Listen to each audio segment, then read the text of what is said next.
Hello friends, स्वागत है आप सभी का एक बार फिर से आपके अपने YouTube channel success classes for you पर। जी हाँ दोस्तों, कौन कहता है कि आसमां में सुराग नहीं हो सकता?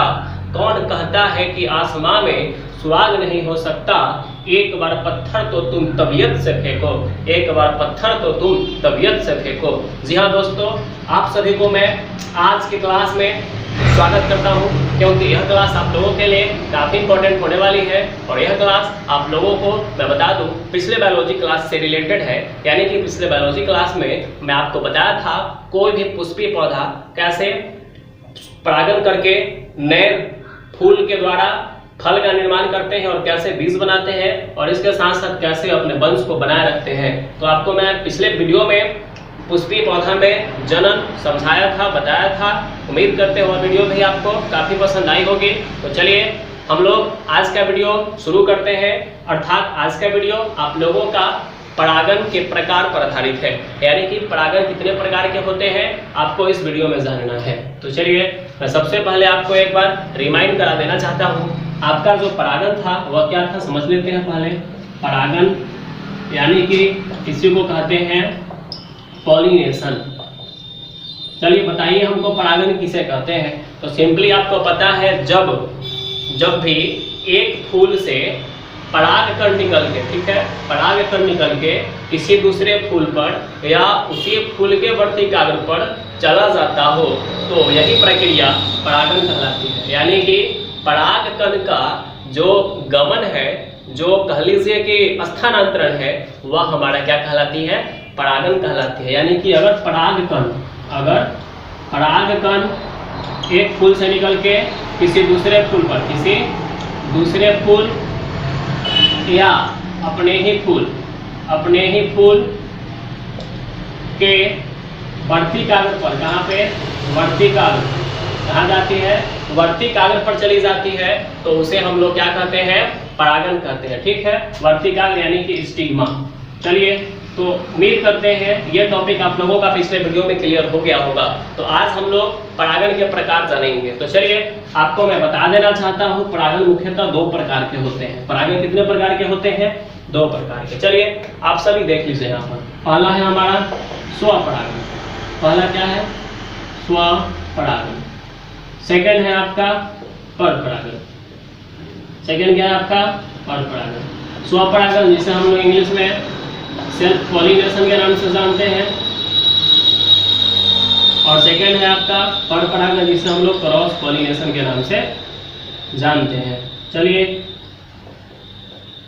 अब हम लोग समझते हैं ये दोनों आखिर है क्या।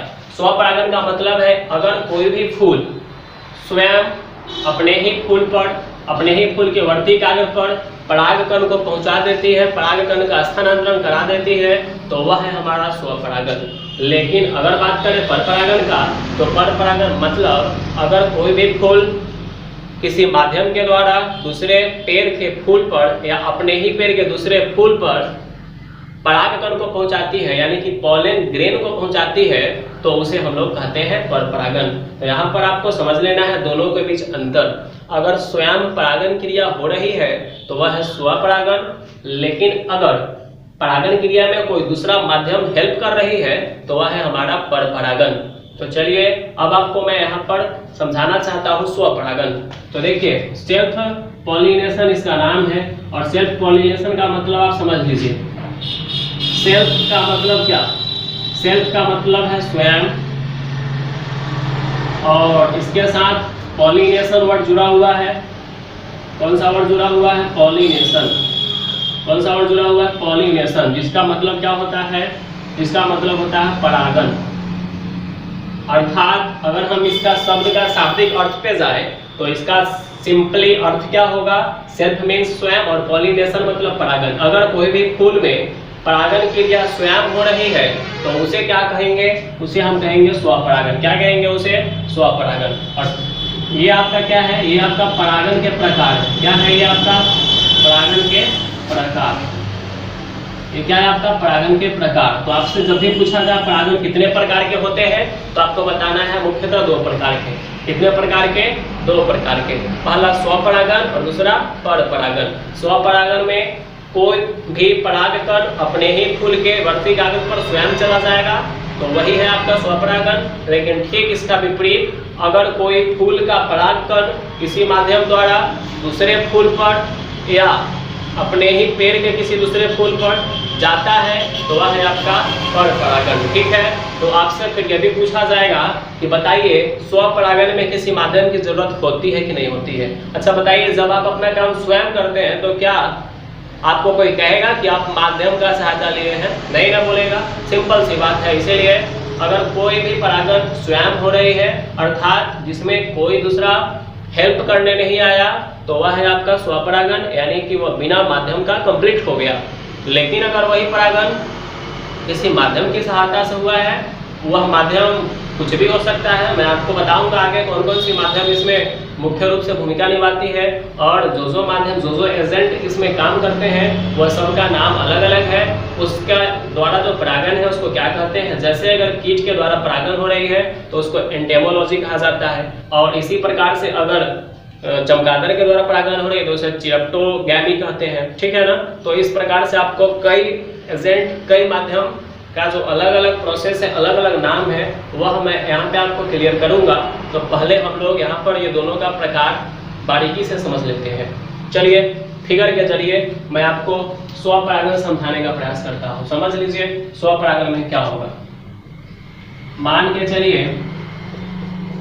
चलिए कि एक ये प्लांट है। क्या है? एक ये प्लांट है और ये प्लांट का बाबू क्या रह गया? फूल। ये प्लांट के ऊपर क्या हो गया?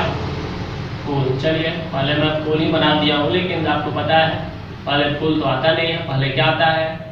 उसका पत्तियां विकसित होगा। ठीक है, आपको पता है कि पहले उसका पत्ती विकसित होगा, धीरे धीरे तना विकसित होने के बाद क्या आएगा? फूल आएगा। ये तो आपको पता है, ऐसे है ही, लेकिन यहाँ पे आपको समझ लेना है थोड़ा सा। चलिए एक बात बताइए, ये हमारा है पहला प्लांट। ठीक है, ये रहा मिट्टी के अंदर जड़। ठीक है, आप सभी को पता है इसको पत्ती बोलते हैं। ये आपका तना है, इंग्लिश में भी लिख देते हैं। ये आपका स्टेम, ये आपका है लिप्स, ये आपका है बाबू फ्लावर यानी कि फूल। चलिए ये सब तो आप जान रहे हैं, समझ रहे हैं। ये आपका हो गया जड़, जिसको इंग्लिश में हम लोग रूट बोलते हैं। तो एक ये प्लांट है। अगर मान के चलिए कोई प्लांट है और उसमें दो फूल आ जाते हैं, दो फूल या अनेकों फूल आते हैं, आपको तो पता ही है। तो इसमें एक और फूल मैं यहाँ पे बनाता हूँ। ठीक है, कुछ इस प्रकार से, थोड़ा सा इसको छोटा बनाते हैं। अगर मान के चलिए इस फूल के पास नर जनन भाग है। क्या है? नर जनन भाग है और मादा जनन भाग नहीं है, या मादा जनन भाग है, नर जनन भाग नहीं है। तो क्या बताइए, कोई एक के बिना निषेचन प्रक्रिया उसका पूरा हो पाएगा? नहीं हो पाएगा। और निषेचन प्रक्रिया से पूरा नहीं होगा तो फिर क्या बताइए, फल बनना संभव है? फूल के द्वारा नहीं है संभव। तो वहां पर तो हमको नर जनन अंग और मादा जनन अंग दोनों अवेलेबल होना चाहिए, यानी कि नर जनन कोशिका और मादा जनन कोशिका दोनों उस फूल में अवेलेबल होना चाहिए, तभी जाके वो निषेचन करेगा और निषेचन करने के बाद नया बीज, नया फल बनाएगा। तो चलिए हम यहाँ पे आपको बताना चाहते हैं, आपको कुछ बातों पर ध्यान देना है। जैसे मान के चलिए कि ये फूल है हमारा। ठीक है, ये फूल है हमारा, ये फूल है और इसके पास कहने का मतलब पराग कोश के अंदर परागकण भरे होंगे। इसके अंदर क्या भरे होंगे? परागकण भरे होंगे। क्या भरे होंगे? परागकण। पिछले वीडियो में मैंने ये सब बताया कि पराग कोश क्या है, परागकण क्या है। ठीक है, तो ये पराग कोश है ना, अगर अपने ही फूल के किस पे चले जाए? वर्ती कागज। कहाँ पे चले जाए? वर्ती कागज। इसको बोलते हैं स्टिग्मा। क्या कहा जाता है? स्टिग्मा। और ये आपका पोलन ग्रेन बोला जाता है। किसको? परागकण को। इंग्लिश नाम भी आपको साथ में लर्न करते चलना है। तो एक बात आप हमको बताइए, इसका ही परागकण, अपने ही फूल का परागकण अगर प्रवेश कर जाता है किसमें? इस फूल के वर्ती कागज में। इस फूल के कहाँ पे? वर्ती कागज में। तो वह जो परागण होगा वह कौन सा परागण होगा? स्वपरागण। क्या होगा? स्वपरागण। यहाँ पर भी ठीक यही प्रोसेस देखने को मिलेंगे। यहाँ पर भी क्या होंगे? यहाँ यहाँ पर भी परागकण होंगे, ये क्या करेंगे, इसमें प्रवेश करेंगे इसके अंदर वर्ती काग्र में और अपना ये निषेचन प्रक्रिया पूरा कर लेंगे। अर्थात स्वपरागन का मतलब है जब कोई फूल अपना परागकण को अपने ही वर्तिकाग्र पर पहुंचा देती है तो वही प्रक्रिया आपका स्वपरागन है। वही प्रक्रिया क्या है, आपका स्वपरागन। और एक चीज़ और, इसमें कोई भी माध्यम की जरूरत नहीं होती, विदाउट मीडियम ये पॉलिनेशन कंप्लीट हो जाता है। समझ रहे हैं इस चीज़ को। चलिए, आपको कोई भी प्रॉब्लम होगा, कोई भी डाउट होगा तो आप कमेंट के जरिए हमसे पूछ सकते हैं और मैं कोशिश करूंगा कि आपके कमेंट का जवाब शीघ्र दूं। ठीक है, तो जरूर से पूछिए कोई भी अगर डाउट आपके अंदर है तो। चलिए अब आगे बढ़ते हैं। स्वपरागन आप समझ गए होंगे, अब बात करते हैं इसका प्रकार का। तो याद रखिएगा, स्वपरागन के कोई प्रकार नहीं, स्वपरागन का कोई प्रकार है ही नहीं, मतलब स्वपरागन सिर्फ स्वपरागन है। ठीक है, अब आइए सेकंड वाला परपरागन में, इसमें आना है परपरागन में। तो सेकंड वाला जो हमारा परपरागन है इसको समझते हैं। जब भी परागकण अपने परागकोश से निकलकर किसी दूसरे फूल के वर्तिकाग्र पर चले जाए, किसी दूसरे फूल के वर्तिकाग्र पर चला जाए तो वह जो प्रक्रिया होगा वह होगा हमारा परपरागन। और इसमें एक चीज और याद रखना है, जब भी एक फूल से दूसरे फूल पर अगर परागकण पहुंचते हैं तो वह विदाउट मीडियम नहीं पहुंचते हैं, उसको कोई ना कोई माध्यम की जरूरत होती है, चाहे वह हवा ही क्यों न हो। ठीक है, हवा भी उसको पहुंचा सकती है, कीट पतंग भी पहुंचा सकती है, चमगादड़ भी पहुंचा सकता है। ठीक है, पानी से भी जो है उसका परागन प्रक्रिया पूरा हो जाते हैं। तो पानी एक्चुअली जो है वह किसके लिए यूजफुल है, जो जलीय पौधा उसके लिए, जैसे आपका कमल है, जलकुंभी है, उसमें कहने का मतलब ये जो परागन प्रक्रिया है वह पानी के माध्यम से संपन्न होगा। तो माध्यम की जरूरत होगी परपरागन में, और साथ ही साथ दो फूल होंगे। कितने फूल होंगे, दो फूल होंगे, और दोनों फूल के बीच होगा क्या चीज, परागन प्रक्रिया। क्या होगा, परागन प्रक्रिया। लेकिन यहाँ पे अपना फूल अपना काम स्वयं कर रहा है, ये अपना फूल अपना काम स्वयं कर रहा है। ठीक है, लेकिन अगर वही हम परपरागन की बात करें तो चलिए समझते हैं परपरागन एक बार फिगर के जरिए। चलिए देख लेते हैं परपरागन एक्चुअली क्या होता है। देखिए परपरागन यानी कि क्रॉस पॉलिनेशन, परपरागन यानी कि क्रॉस पॉलिनेशन। एक बात बताइए, हमको यहाँ पे ले लेना है दो प्लांट। कितने प्लांट लेना है, दो प्लांट। इसका हम बनाते हैं पत्ता, ये हुआ पत्ता, यहाँ भी पत्ता बना दीजिए। ये इंपॉर्टेंट पार्ट है, ये जरूरी है, ये नहीं तो फिर आपका प्लांट भूखे मर जाएगा, आपको पता ही है क्यों, क्योंकि यही तो भोजन बनाने का काम करती है। और अगर आपका किचन ही नहीं रहे तो फिर आपका भोजन एक्चुअली में कहाँ बनेगा, आप कहीं भी बना के खा लेंगे, लेकिन इसका तो भाई कहीं नहीं बनेगा, इसका तो बनेगा तो पत्ता में ही बनेगा। ठीक है ना, तो पत्ता को ही क्या कहा जाता है, किचन ऑफ प्लांट, यानी कि रसोई घर कहा जाता है किसी भी पादप का, पौधा का। पहले रसोई घर जरूरी है, जब तक हम लोग भोजन ग्रहण नहीं करते तब तक कोई काम होता नहीं। तो ये भी क्या करेगा, अपना भोजन का उपाय पत्ता के द्वारा कर लेगा। और पत्ता में भोजन बनता किसके द्वारा है, आपको पता ही है। पत्ता में भोजन बनता है मुख्यतः 4 पदार्थों के द्वारा। वह 4 पदार्थ क्या क्या है, एक है सूर्य प्रकाश यानी कि सनलाइट, दूसरा है आपका कार्बन डाइऑक्साइड, तीसरा है आपका जल, और चौथा है इसके अंदर क्लोरोफिल। फिर से रिवाइज कर देते हैं, पहला है आपका सूर्य प्रकाश, दूसरा है आपका कार्बन डाइऑक्साइड, तीसरा है जल, और चौथा है इसके अंदर क्लोरोफिल यानी कि पर्णहरित। तो इस तरह से 4 मटेरियल के द्वारा ये अपना भोजन तैयार कर लेंगे। तो चलिए ये भोजन तैयार करके अब धीरे धीरे विकसित करेंगे अपने आप में, ग्रोथिंग लाएंगे। तो ग्रोथिंग लाने के बाद ये अपना फूल बनाएंगे। क्या बनाएंगे, फूल। चलिए तो हम इसका फूल यहाँ पर बना देते हैं। आप सभी देख लीजिए, इसका ये फूल आ चुका है। अब ये क्या करेगा, अब ये जो है ना विकसित करने के बाद इसके पास ये परागकोश भी बनेंगे, परागकोश भी इसके पास होंगे। चलिए ठीक, अब एक बात आप हमको बताइए, अगर हम एक और प्लांट को क्या करते हैं, एक और प्लांट को लगाते हैं यहाँ पर, ठीक है। तो प्लांट आप लोग भी खूब लगाइए, क्योंकि अभी आपका जो वर्तमान सिचुएशन है भारत का वो आप देख ही रहे हैं।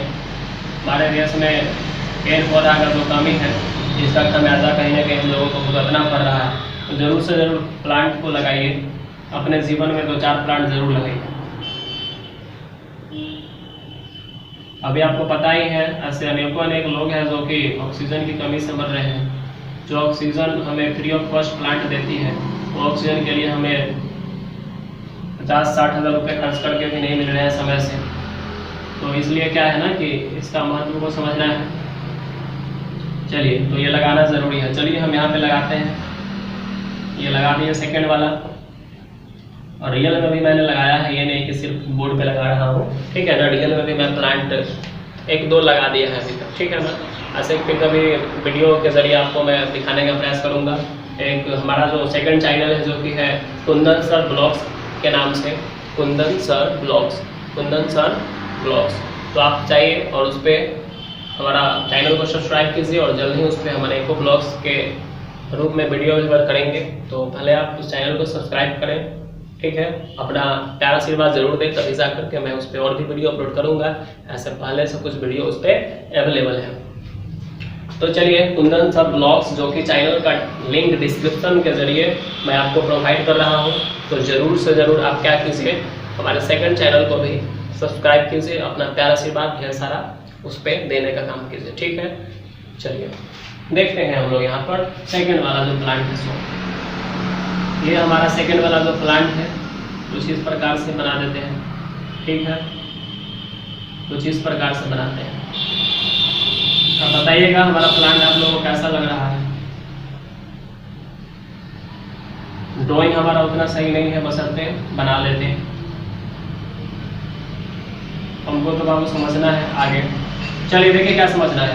इसमें आपको पता है, इसमें पता है आपको कि ऐसे ही क्या होंगे, पराग कोष भरे होंगे इसके पास भी, और पराग कोष के अंदर क्या भरे होंगे, पराग कण भरे होंगे। चलिए इस तरह से पराग कण आपको दिखा देते हैं। चलिए ठीक है। अब आप बताइए एक चीज़ हमको, अगर इसका पराग कण इसके ऊपर चला जाए, मान के चलिए कि ये ऐसा प्लांट है, एक ये ऐसा प्लांट है जिसके पास जो है ना पराग कण की कमी है। क्या है, पराग कण की कमी है, मतलब उसके फूल के पास पराग कण की कमी है। और पराग कण क्या है, नर जनन कोशिका। क्या है, नर जनन कोशिका। तो फटाक से ये जो पराग कण है इस पे कोई कीड़ा मकोड़ा आके बैठेगा, जैसे मधुमक्खी, तितली, मक्खी, कुछ भी आके बैठा और इसका पराग कण को अपने पैर में चिपका करके, क्योंकि ये तो होता है स्टाइकी नेचर का, चिपचिपा प्रकृति का, इसको चिपकाया और फटाक से दूसरे फूल पे आके बैठ गया। तो उसका जो परागकण था इसके ऊपर आया और इस माध्यम से जो है ना इसके बगल से ये नीचे चला जाएगा। क्या होगा, ये नीचे चला जाएगा। और नीचे किसके पास जाएगा, वर्तिकाग्र के पास। वर्तिकाग्र मैंने पिछले वीडियो में पूरा बताया हूँ किसका क्या काम है, कौन सा अंग कहाँ होता है और किसके द्वारा क्या होता है, ठीक है। पूरे फूल का जो है ना आंतरिक संरचना मैं पिछले वीडियो में आप लोगों को बता चुका हूँ, ठीक है।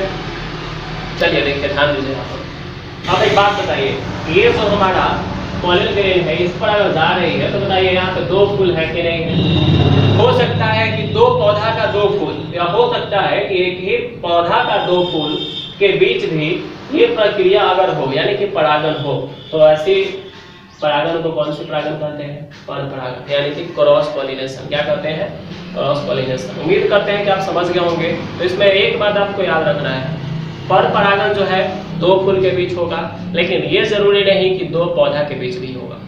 ये जरूरी नहीं कि 2 पौधा के बीच ही होगा, हो सकता है कि एक ही पौधा के बीच भी पर परागन हो। तो इसके लिए क्या है, 2 फूल अनिवार्य है। पर परागन सिंगल फूल में तो होगा ही नहीं, ये तो आप कंफर्म जान लीजिए। डबल फूल यानी कि डबल फ्लावर चाहिए, लेकिन डबल प्लांट कोई नेसेसरी नहीं है।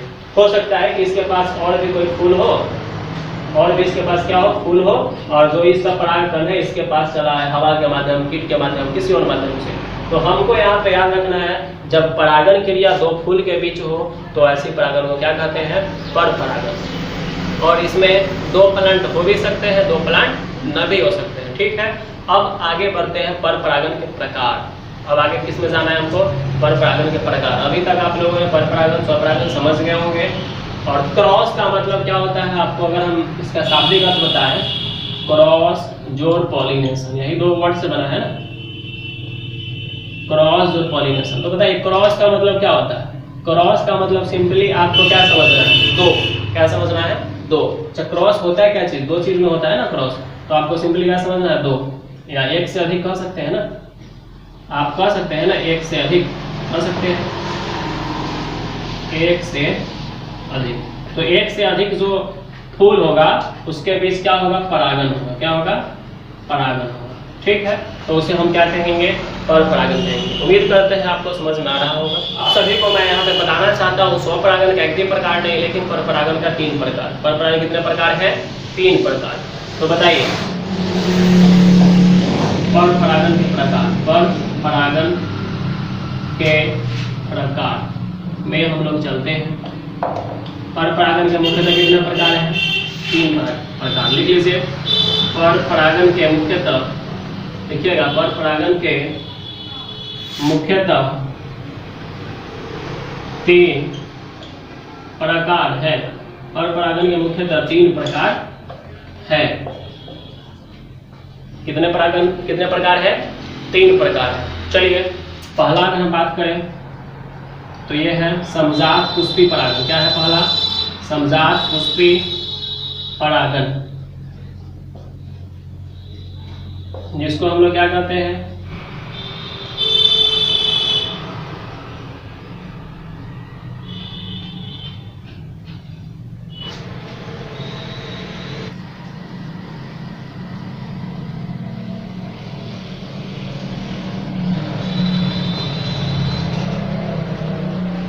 चलिए तो हम लोग यहाँ पर देख लेते हैं तीनों प्रकार को बारी बारी से। ठीक है, पहला है आपका समजात पुष्पी परागन, सेकंड है आपका पर्णनिषेचन और थर्ड है आपका संकरण।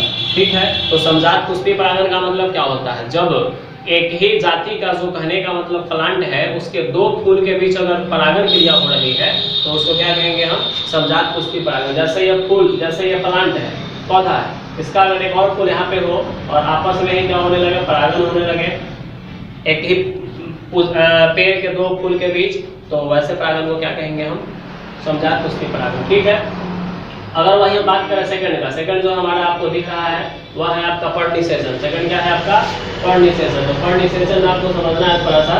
पर्णनिषेचन में क्या होता है, जब कहने का मतलब प्लांट हो, यानी कि 2 पौधा हो और उसके 2 फूल हो, उसके दोनों के बीच आपस में क्या हो रहा हो, परागन हो रहा हो। 2 पौधा के 2 फूल के बीच आपस में परागन हो रहा हो, 2 पौधा के 2 फूल के बीच आपस में परागन हो रहा हो, तो ऐसी परागन को क्या कहते हैं, पर्णनिषेचन कहते हैं। क्या कहते हैं, पर्णनिषेचन यानी कि एक्सोनोगैमी। ठीक है, चलिए थर्ड समझते हैं संकरण, यानी कि हाइब्रिडिज्म क्या होता है। तो अगर कहने का मतलब 2 अलग अलग प्रजाति का प्लांट हो, अलग अलग कह लीजिए कि नस्ल का जो है पौधा हो, और उस दोनों पौधा के बीच अगर परागन क्रिया हो रही हो, उस दोनों पौधा के फूल के बीच परागन क्रिया हो रही हो, तो उससे क्या होगा ना कि नया एक तीसरा जो है ना नस्ल, या बाकी के दोनों पौधा के जो फल है उससे अलग होंगे, यानी कि एक नया उसमें जो है मतलब कह लीजिए कि किस्म तैयार होगा, नया लक्षण तैयार होंगे, नया गुण विकसित होंगे। तो वही जो परागन है, उसी परागन को हम लोग कहते हैं संकरण। क्या कहते हैं, संकरण, यानी कि हाइब्रिडिज्म। और हाइब्रिडिज्म कहने का मतलब संकरण, यानी कि इस प्रोसेस के द्वारा नए नए प्रजाति विकसित किए जाते हैं, और नए प्रजाति जो विकसित होते हैं इस प्रोसेस के द्वारा, उसी को हम लोग कहते हैं संकर नस्ल। क्या कहते हैं, संकर नस्ल। आपको कई पौधों में संकर नस्ल, जैसे मक्का में, धान में, गेहूं में संकर नस्ल सुनने को मिलता होगा। तो एक्चुअली जो संकर नस्ल है उसमें थर्ड वाला जो परागन का प्रकार है वह अपनाया जाता है, यानी कि संकरण कराया जाता है, हाइब्रिडिज्म कराया जाता है, यानी कि हाइब्रिडाइजेशन कराया जाता है। तो जो नया नस्ल तैयार होता है उसे हम लोग क्या कहते हैं, संकर नस्ल कहते हैं। क्या कहते हैं, संकर नस्ल कहते हैं, यानी कि हाइब्रिड सीड। और हाइब्रिड सीड का सबसे बड़ा विशेषता क्या है कि वह छोटा साइज में ही रहेगा, लेकिन काफी ज्यादा अधिक मात्रा में हमको फसल उसके द्वारा प्रदान किए जाएंगे, यानी कि फसल का उत्पादन क्षमता उसके पास अधिक होता है, और इसके साथ साथ रोगों से लड़ने का भी क्षमता उसके पास अधिक होता है। उत्पादन क्षमता अधिक होता है और इसके साथ साथ रोगों से लड़ने का क्षमता अधिक होता है। तो इसीलिए जो है आज के समय में किसान संकर नस्ल को ज़्यादा पसंद करते हैं, संकर नस्ल ज़्यादा अपनाते हैं अपने कृषि कार्य के लिए। तो उम्मीद करते हैं यह वीडियो आपको काफ़ी पसंद आई होगी। अगले वीडियो में मैं आपको पर परागन का माध्यम पर चर्चा करूँगा, यानी कि पर परागण के लिए कौन कौन से माध्यम जो है ना वो रिस्पॉन्सिबल होंगे, यानी कि उत्तरदायी होंगे। पर परागण जो है इसके लिए कौन कौन से माध्यम आएंगे, ठीक है। पर परागण के माध्यम हमको अगला दिन पढ़ना है, यानी कि मीडियम ऑफ क्रॉस पॉलिनेशन, पर परागण के माध्यम। तो इसके कई माध्यम हैं और कौन से माध्यम को क्या कहा जाता है साइंस के लैंग्वेज में, वो भी हम लोग नेक्स्ट वीडियो में देखेंगे। तो आप लोग नेक्स्ट वीडियो देखना ना भूलें, और अगर आप चैनल पे पहली बार है तो हमारे चैनल को सब्सक्राइब करें ताकि जो नेक्स्ट वीडियो आएगा वह आप तक सबसे पहले पहुंच पाए और आप हमारे वीडियो से हमेशा अपडेट रह सके। तो चलिए मिलते हैं नेक्स्ट वीडियो में, तब तक के लिए धन्यवाद, नमस्कार।